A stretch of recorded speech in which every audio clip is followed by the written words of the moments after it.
Akankah Putin meledakkan nuklir dalam perang penaklukan Ukraina kali ini? Seperti kita ketahui, Kiev ternyata tidak seperti yang dibayangkan oleh Putin.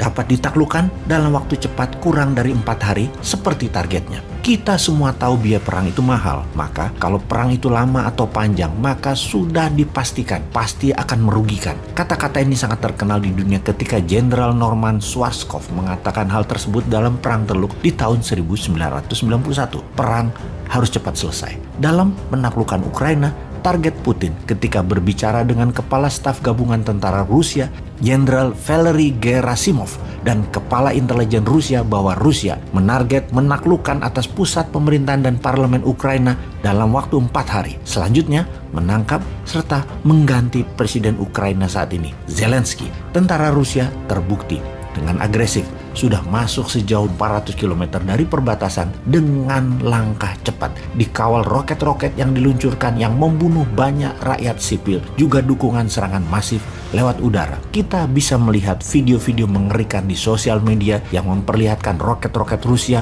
menghancurkan rumah, menghancurkan apartemen, dan menghancurkan tempat sipil lainnya. Inilah pembunuhan massal yang kita tidak inginkan pada saat perang terjadi.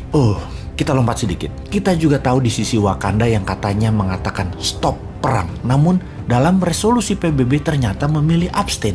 Aneh juga ya. Ini patut dipertanyakan kebijakan luar negeri Wakanda ini. Mengapa mengatakan stop perang tetapi abstain tidak memberikan suara dalam resolusi perdamaian PBB? Ini Wakanda kebijakan luar negerinya ikut kakak tertua ya, ikut Tiongkok ya. Memang hebat sih kalian pejabat Wakanda. Sejauh ini banyak beda mulut sama tindakannya. Oke, lanjut deh. Katanya minta 3 tahun lagi ya. Monggo, silahkan. Kalau kita kaum New Mind memilih lebih baik mengingatkan apa yang akan terjadi di Ukraina, yaitu akankah dipakai atau diluncurkan hulu ledak nuklir itu? Kita tahu Rusia memiliki bom nuklir terbesar di dunia yang namanya Tsar Bomba yang memiliki daya ledak 50 megaton atau 50 juta ton. Daya ledaknya setara dengan 3.500 kali lebih besar dari ledakan Hiroshima. Rusia saat ini memiliki bom nuklir yang sedikit lebih kecil dari Tsar Bomba, yaitu Satan II, yang secara teknis rasanya tidak mungkin segila itu Putin akan ledakkan di Ukraina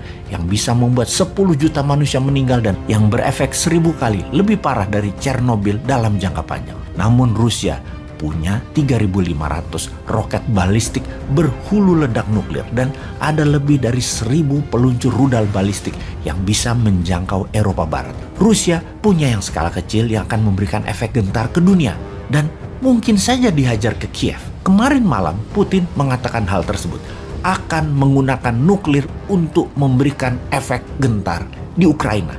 Sahabat, hal ini sebaiknya kita perhitungkan.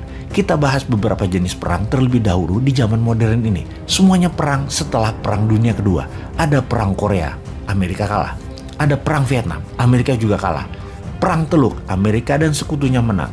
Perang Irak itu rekayasa. Perang Libya juga rekayasa, itu perampokan. Perang Timur Tengah dengan narasi perangi teroris, padahal mau ambil minyak, juga kalah terbirit-birit di Afghanistan misalnya di tahun 2021 kemarin, yang di Suriah masih berdarah-darah di sana. Semua perang selalu melibatkan Amerika. Perang di wilayah Timur Tengah adalah perang kontrol kendali atas energi minyak bumi dan gas. Perang Korea dan Vietnam adalah perang ideologi, komunis versus demokrasi. Dan di tahun 2022, Rusia agresi militer. Ini baru pertama yang tidak diawali oleh Amerika. Di Ukraina ini semua serba baru, namun prinsip perang semua sama. Harus cepat, terutama dalam penaklukan. Karena itu Rusia mempelajari perang kota atau urban war dalam 20 tahun terakhir. Mungkin bisa dikatakan bahwa Rusia militernya adalah yang paling jago dalam perang kota ini. Ini terbukti dalam 3 hari pasukan darat Rusia masuk ke Kiev dengan strategi jitu. Namun tetap rencana mereka menaklukkan Kiev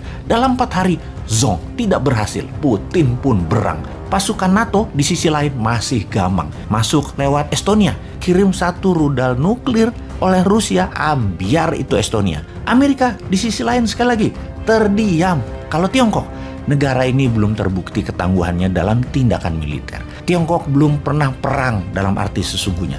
Perang Dunia Pertama, zong. Perang Dunia Kedua, zong. Tiongkok nggak ada. Masih tidak ada wakil Tiongkok atau Cina di Perang Dunia Pertama dan Kedua. Sekarang akankah Tiongkok bermain untuk menunjukkan kesuperpowerannya atau tidak sempat? Yang sampai kapanpun Tiongkok bukan menjadi negara superpower, tetapi hanya negara besar. Alangkah sia-sianya Tiongkok tidak ambil bagian untuk pamer kekuatan ketika perang Ukraina ini terjadi.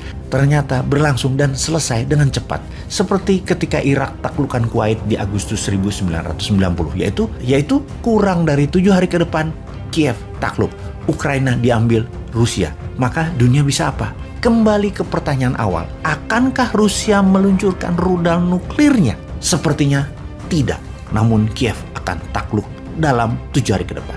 Kita buktikan.